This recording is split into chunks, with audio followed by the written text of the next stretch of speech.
Olá, galerinha do sexto ano. E aí, tudo bem? Como é que vocês estão? Vamos lá para mais uma aula de língua portuguesa? Então vamos. Bom, hoje eu gostaria que vocês abrissem para mim, por favor, na página 108.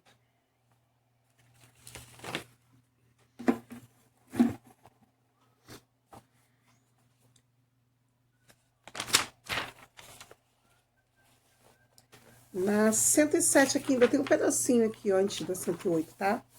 Aqui na página 107, aliás, diz assim, ó, trabalhando a língua. Vai falar sobre concordância nominal e ortografia. Concordância nominal.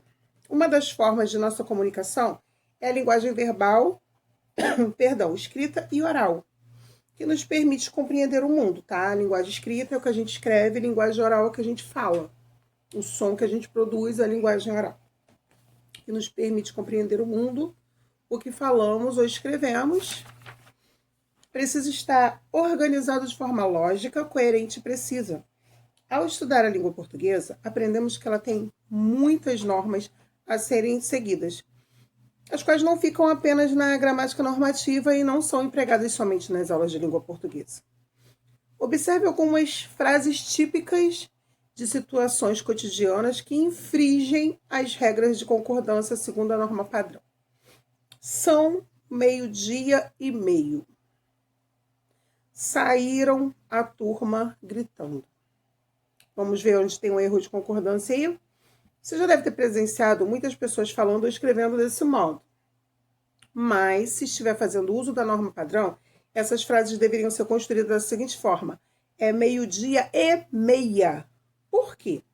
A palavra diz está no singular e meia se refere à hora. Então, é 12:30. Não é 12:30. É 12:30.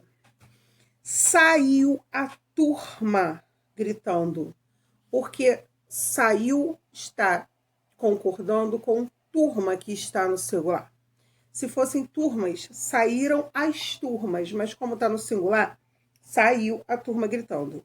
O substantivo coletivo turma, embora indique um conjunto de pessoas, tem a forma singular, de modo que o verbo saiu deve ser conjugado também no singular.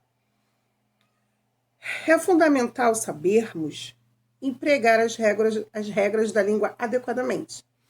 O conhecimento dessas regras permite a comunicação apropriada tanto oralmente quanto por escrito, quando precisamos fazer uso da linguagem formal.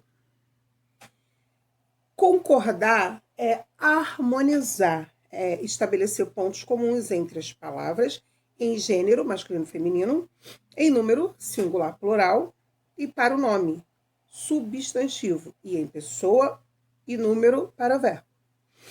Concordância é um fenômeno gramatical no qual a forma de uma palavra em uma sentença é determinada pela forma de outra palavra com a qual há ligação gramatical. As palavras se flexionam para se adequarem umas às outras. Há dois tipos de concordância, a nominal e a verbal. Nesse bimestre, estudaremos apenas a concordância nominal, ou seja, a correspondente ao nome. E o que é esse nome? É o substantivo que eu chamo de nome.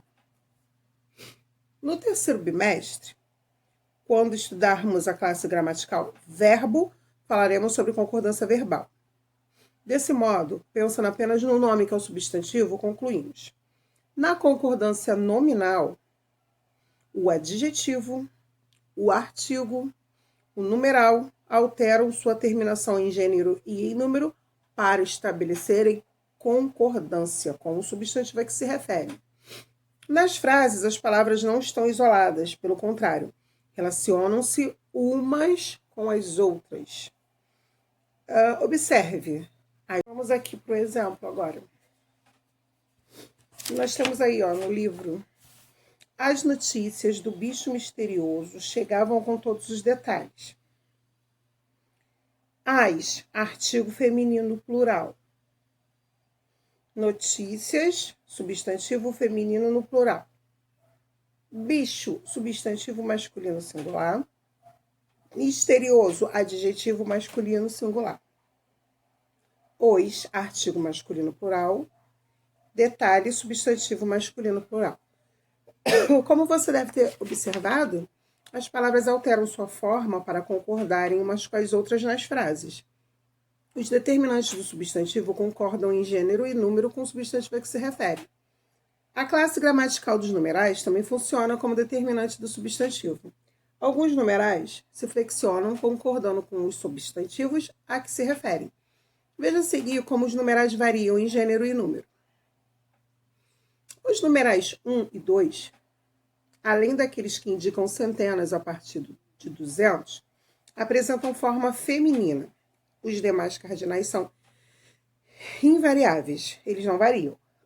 Por exemplo, um anel, uma pulseira, 2 pratos, 2 colheres, 3 guerreiros, 3 guerreiras, 4 diamantes, 4 lágrimas, 200 livros, 200 caixas, 6 homens, 6 mulheres. Os numerais ordinais apresentam as formas masculinas e femininas. Exemplo, Amanda está no 6º ano do ensino fundamental. Raul está na 1ª série do ensino médio. Numerais cardinais como milhão, bilhão, trilhão, etc., admitem o plural, milhões, bilhões, trilhões, etc. Os demais numerais cardinais são invariáveis. Os determinantes do substantivo. Nós temos como determinantes aí, adjetivo, artigos e numerais. São palavras que se referem ao substantivo, determinando o gênero e o número do substantivo e concordando com eles. Aí embaixo diz assim, leia estes trechos e responda o que se pede. As unhas cresciam como lâminas enormes. O povo não tinha raiva dele. O território da tribo foi invadido por vizinhos cobiçosos. Letra A. O adjetivo enormes se refere ao quê? O que era enorme? Lâminas, né? Coloquei aqui para vocês, lâminas. Letra B. Por que o artigo definido as está no plural? Porque concorda com o substantivo unhas que está no plural. Letra B aqui embaixo. Letra C. O plural ficou aqui atrás.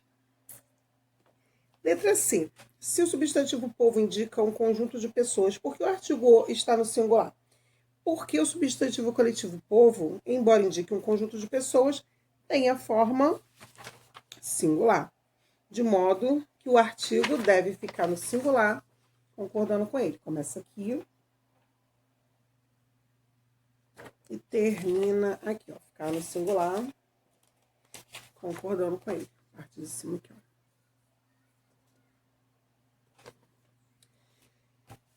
Se o substantivo povo indica um conjunto de pessoas, já fizemos isso, na letra D. Qual é a classe gramatical desses determinantes? Vamos ver? Nós temos o que é artigo, cobiçosas, adjetivo. Página 110. Deixa eu botar aqui para vocês a letra D que eu não coloquei. Agora, na página 110, diz assim, as palavras na estrutura das frases, principais e secundárias. Leia a frase a seguir, inspirada no caso do lobisomem, e responda o que se pede oralmente. O enorme lobisomem peludo assustou as 2 crianças. Número 1. No primeiro grupo, 4 palavras são combinadas. Letra A. Qual das palavras é o núcleo? Ou seja, exprime a ideia principal, a palavra mais importante da frase. Na letra A é lobisomem, tá? A palavra mais importante. Letra B. Qual é a classe gramatical dessa palavra? Que funciona como núcleo? Substantivo, que eu também chamo de nome. Letra C. A palavra o está associada ao núcleo, por isso podemos dizer que assume função secundária em relação a ele. Qual é a classe gramatical dessas duas, dessa palavra?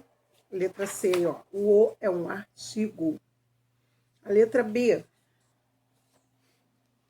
Letra D, perdão. As palavras enorme e peludo também se associam ao núcleo e por isso são secundárias na frase.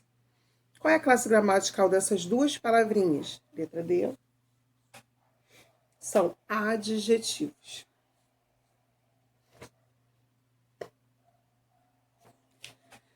Número 2. No segundo grupo, 3 palavras são combinadas.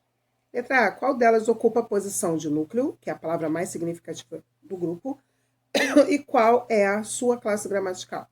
Bom, número 2, letra A, nós temos crianças, é substantivo.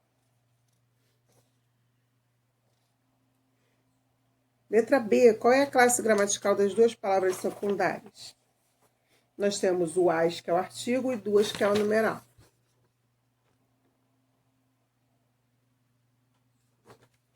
Número 3. O que o núcleo dos artigos, o que o núcleo dos dois grupos tem em comum? Lobisomem e crianças são o quê? Substantivos.